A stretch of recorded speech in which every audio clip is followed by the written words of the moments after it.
Во подножието на заштитеното подрачје на Осоговските планини, на само 7 километри од туристичкиот центар Пониква е селото Турско Рударе. Пошироката јавност за селото дозна по протестите за изградба на мини хидроцентрала на Шталковичка река. Жителите реагираат дека централата ќе ги остави без редовно снабдување со вода за пиење и наводнување на имотите од кои живеат. 2 години подоцна, мини хидроцентралата речиси целосно готова, додека жителите велат дека останаа со суви ниви откако е уништен системот за наводнување. Во неможност да ги наводнуваат бавчите од каде ваделе и продавале квалитетен компир, граф и тутун, помладите веќе заминале на плантажите во Италија. Меѓу повозрасните кои останаа на своите имоти е и пензионерот Мите Јовановски, кој не однесе на својот насад со вишни, откаде во најдобрите години успевал да набере и по 3 тони органско овошје. После третата година почна да берам. Првата година набра 800 кила и после почна да берам 1200, па 1800, па 2 тона, па 3, од они како раснат се више, дават повеќе род. Па, како дојдоа да прават хидроцентралата, срушија ни ги вадите, лажаане ќе ни направат вода, ќе ви направиме, ќе ви пуштеме одводи, ќе ви направиме тоа, они не ни направија ништо. Една година се мучив со сни тука, расправа се, они ми ја ископат, ја донесам цевка или нешто, пуштам ја мојата цевка. Сега ми ископаа скоро 2 метра и кој ќе дојде водата озгоре, поторени стоа и до мојата цевка не може да дојде. Имате и туби тука? Ба со тубите, како си они почнаа да прават вадата, и ако некој дрвце ми е, мислам, гледам го дека е послабо, сипам од 2 туби 3 вода. Ова за бизнес ли ви беше или? Ова ми беше чисто наказа моја. Не сум имал многу, не сум бил толку и да немаме, него чисто нака ги работеше за да се одржавам, а и едно на тај што ќе вода мерак ме беше. Проблемот, како што кажува, се јавил со реконструкцијата на селскиот водовод по налог на инвеститорот на мини хидроцентралата, кога дел од камењата завршиле во бавчите и нивите, пошто станале недостапни за сопствениците. Друг проблем е што при проширувањето на патот била растурена вадата, преку која по природен пат дотекувала водата до нивите. Трасата по која течела водата во еден дел е поместена на подножието на карпите покрај патот, зашто за да функционира, дури се прицврстени железни додатоци. Сите млади сега што се од 25 па нагоре почнаа да бегат кој у Италија, кој у Германија, кој дек се снајде. Еве можеш да видиш, овај више не се враќа. Каде? Мислам дека у Италија иде бере јаболки, не знам колку, вика ја 2 месеца да берам јаболки, ќе извадам толку пари, пошто али ако му е нивата нема да иде. Тука ќе си ги изваде. Дома ќе си биде со фамилијата. И само од една нива живееше фамилијата. Глеј сега, имат си и други приходи. И јас си работев државно. Плата си имав и ја и жена и све, али ова не беше хоби. Ова беше гордост. Овој импровизиран систем, како што раскажува Делче Ѓоргиев, им останал уште од Турско. Пред 5-6 години по еден силен дожд, вадата била уништена, пошто жителите на селото секој од свој джеб издвоил меѓу 50 и 100 евра и платиле фирма која ја извела поправката за повторно да имаат водата до нивите. Мука сме мучиле и наводнуваме и продаваме и питера, зеле, празове, так да не може да произведеш за себе. Дегото има. Дојдоа дека право градоначалнико, треба да праша селото, дали ќе се дозволи. Право и вода немаме ние. Нака ни стават они слафли ќе биде, цепки ли ќе биде. Од 70 да не е доле. Нака пуштат, ако е 2 дана, ние ќе наводнуваме, таа вода ќе дојде директно згора. А сега не може да дојде вода. Никад ние нема да добиеме ни капка вода, ни од дукара. Мите Јовановски вели дека жителите немаат ништо против хидроцентралата да работи, но сака да им се врати можноста да се ги наводнуваат своите ниви, како што и се обврзал инвеститорот Дис Енергија. Ако ни ја вратат вадата, многу лесно се ова обновува. Али без вода нема живот, џабе е. Прво дали треба ви да пречи хидроцентралата, например? Хидроцентралата не ни пречи, гордост ни е да ја направат. Али да имаме и ние вода, да немаме штета од нив. Они не направија големи штети, покрај пато ни ги затрупаа нивите, затрупаа ни ги бавчите, затрупаа ни све, напунија ни ги камиње. Патишта не ни оставија до нивите, нема како. Од ДИС Енергија објаснуваат дека пречката да постапат по барањето на жителите е административна. Во врска со цревото за наводнување или како што ја нарекуваат вада, на почетокот се разговараше да се постави, но да достават од местна заедница предлог договор кој требаше да се потпише. До ден денес до нас таков договор не е пристигнат на наша адреса. По пријава од жителите на терен излезе инспектор за вода и утврди дека на терен се е во ред и според закон, и според водостопанска дозвола и концесиски договор. Одговори Владко Тоневски од ДИС Енергија. Во однос на штетите со имотите, ДИС Енергија тврди дека се недоместени во договор со жителите. За имотите на неколку локации, компанијата изведувач имаше направено незначителна штета која на мое барање и со мое посредство беше завршена со спогодба исплата на штета на собствениците. Затоа имаме и соодветна документација и докази за исплата на штета. Доколку има некој кој има претрпено штета, слободно може да не контактира и да излеземе на лице место, да се утврди и да се отстрани и надомести штетата. На терен се забележуваат трагите од работата на механизацијата. Комплексот со градежните објекти е завршен, што го потврдуваат и од компанијата. Оттаму соопштуваат дека централата е предвидено да не работи 2 месеци во летниот период и тогаш целото количество на вода ќе биде на располагање на локалното население, додека биолошкиот минимум кој е наведен во концесискиот договор и во водостопанската дозвола ќе биде испорачуван. Меѓутоа, за жителите проблем е начинот на кој се изгради мини хидроцентралата. Јаким Јовановски, кој заедно со своите соселани излезе на протестите, реагира дека постапката за централата почнала во 2015 година, додека за изградбата разбрале дури во 2020. Кога почнале со протестите и побарале одговори од институциите, веќе се било готово.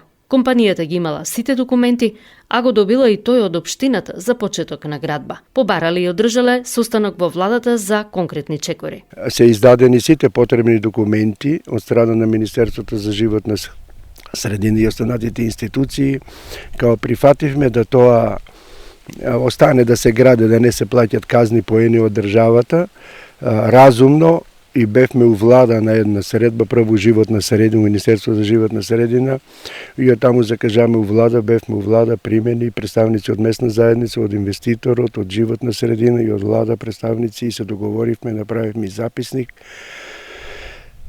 да ги надминеме проблемите кои што беа настанати до тогаш. И у записникот стоја дека ќе ни остават едно црево фисе думдеска за наводнување на земјоделските површини на кои што се произведувавме ние граф, компир, останати земјоделски култури, тутун квалитетен таму се произведуваше многу на времето. Од сето тоа ништо не направија инвеститорите, а по која причина не знам, а секаде е улезено у записник дека тоа ќе го остават на луѓето за наводнување. И не е направено инвеститоро, ќе направиме на крај, повлечува машини, повлечува си сега ни нема и не знаеме што е работата. Не е битно, само не е добро, не е фер према граѓаните, се бореме, сите сме на страната на граѓаните, а вамо како повеше да не ги штитиме граѓаните, него да ги штите бизнис сектор и олигарсите кои што довоа ќе печалат пари. Нека печалат, али требаше и да не го доволат нашите барања. Жителите се сомневаат во исправноста на документите со кои течела градбата на хидроцентралата.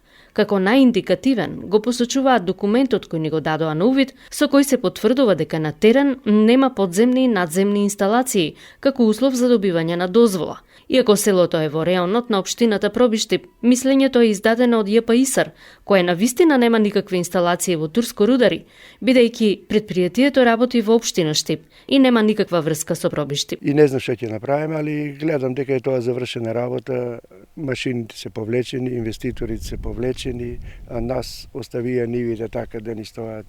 Расторија и систем што го имаме обичен од реката што наводнуваме по гравитација и вадите ги расторија пропустите.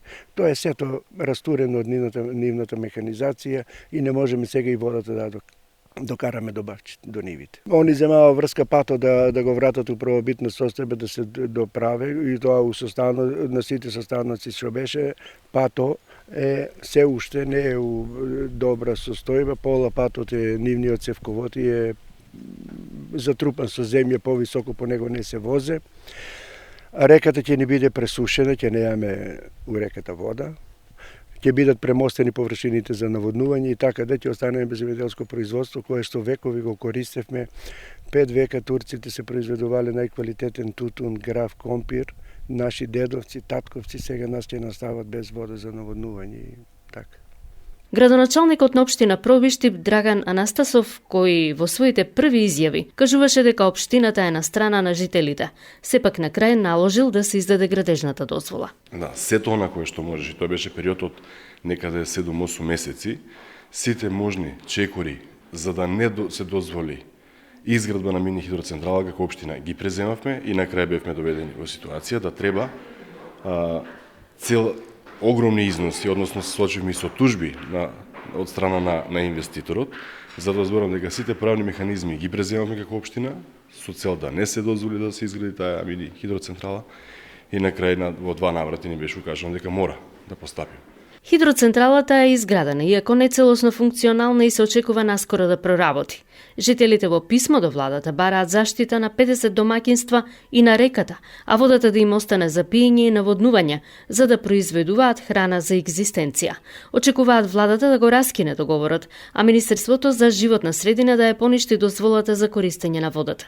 Во петицијата против изградбата на мини хидроцентралата се потпишани 104 граѓани, кои аргументите за одземање на дозволата на мини хидроцентралата го заоснавуваат на тоа дека при добивањето на дозволите, приватните ниви се прикажани како државни, проектантската куќа користи незаконски прописи за да ги добие дозволите. Друг проблем е, како што наведуваат во петицијата, е дека ќе се уништи живеот свет, а можно е уништување на селскиот водовод кој го изградиле селаните пред 30 години. Жителите ги повикуваат инспекторите од Државниот инспекторат за животна средина да ги констатираат штетите на терен. Од инспекторатот пак појаснуваат дека е извршен вореден надзор, меѓутоа не наишле ништо што е надвор од издадената дозвола. Инвеститорот Дис Енергија до Скопје, зафатот Севководот и машинската зграда на хидроцентралата со придружните објекти ги гради согласно Министерството за животна средина и просторно планирање. Одобрението за градба издадено од општина Пробиштип и основниот проект за мини хидроцентралата Шталковска, изработен од Аквават Дуел Скопје. Градежните работи околу машинската зграда се завршени, истата е веќе изградена и опремата е вградена. Останато е да се заврши одводната вада и одводниот канал, откаде искористената вода после турбината ќе се враќа во реката Шталковска. Севководот, кој е со вкупна должина од 2540 метри, се гради согласно основниот проект. Останати се уште 350 метри за ископ и монтажа за целосно да се заврши. Се работи на испустите во реката согласно проектот. На трасата по која е веќе извршен ископот и се монтирани цевките од Севководот, се врши машинско израмнување на теренот. Во подолгиот одговор, инспекторатот појаснува дека сите изведени работи се согласно основниот проект за мини хидроцентралата, што го констатира и инспекторот кога отишол на терен. Не се констатирани значајни промени во речното корито на река Шталковска при извршување на градежните работи за изградба на зафатната градба со придружните објекти. Водата во реката е чиста и нема заматување на истата како резултат од градежните активности кои се изведуваат при изградба на зафатот со придружните објекти. Паралелно со трасата на Цевководот се работи и на пристапниот пат кој води до зафатната градба, а кој го користи и околното локално население. По завршување со градежните активности, инвеститорот треба патот да го доведе во состојба, да може истиот да се користи и да биде во возна состојба. Жителите на Турско Рудари побарали и добиле помош од Македонското здружение на млади правници во доставување на барањата и комуникацијата со институциите. Проблемот, според Бојан Трпевски од ова здружение, е во законските ограничувања за учество на јавноста.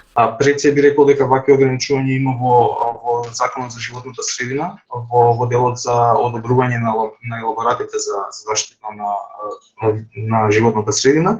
Меѓутоа има и определени проблеми, би рекол, и во Законот за води, кои се надеваме дека ќе се надминат со најавените измени на Законот за води, кои се во тек на изработување и кои се надеваме ќе бидат повторно ставени на евентуално јавна расправа доколку има определени измени во однос на тоа што досега беше изготвено како предлог измени на законот.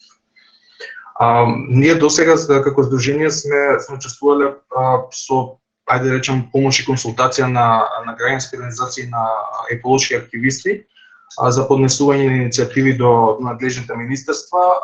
Досега имаме одговор само, односно да информирале граѓанските организации и активистите само за еден исход од ваквите иницијативи. Се е според законот и прописите. Реченица што остана позната од некои други времиња, но тоа е одговорот на институциите до жителите на Турско Рудари. Жителите се повикуваат на едно друго правило, дека при давањето на водното право треба да се почитува прво правото на вода за пиење на населението и животните, па потоа да се обезбеди вода за наводнување и на крај за стопанисување. Во овој случај, како што велат, се прескокнати првите две. Меѓутоа, проблемот е што водното право не е кај жителите, туку со документ е кај инвеститорот на хидроцентралата, кој барал и го добил од државата. Жителите сметат дека тоа водно право природно им припаѓа. Како што велат, биле на состаноци во владата, министерствата, општината и никој досега не им кажал дека треба да побараат водно право. Животот во Турско Рудари во многу зависи од издашноста на Шталковичка река, а сега и од инвестицијата на Дисенергија. Хидроцентралата, според договорот, нема да работи 2 месеци во годината во летниот период кога водостојот на реката е најнизок. Од Дисенергија вела дека оваа централа е во сопственост на државата и тие имаат концесија за користење на 20 години и кога се доделувала концесијата е направена според анализата, која вели дека има доволно вода. Ќе се обидеме да најдеме заедничко решение со локалното население, ветија од Дисенергија.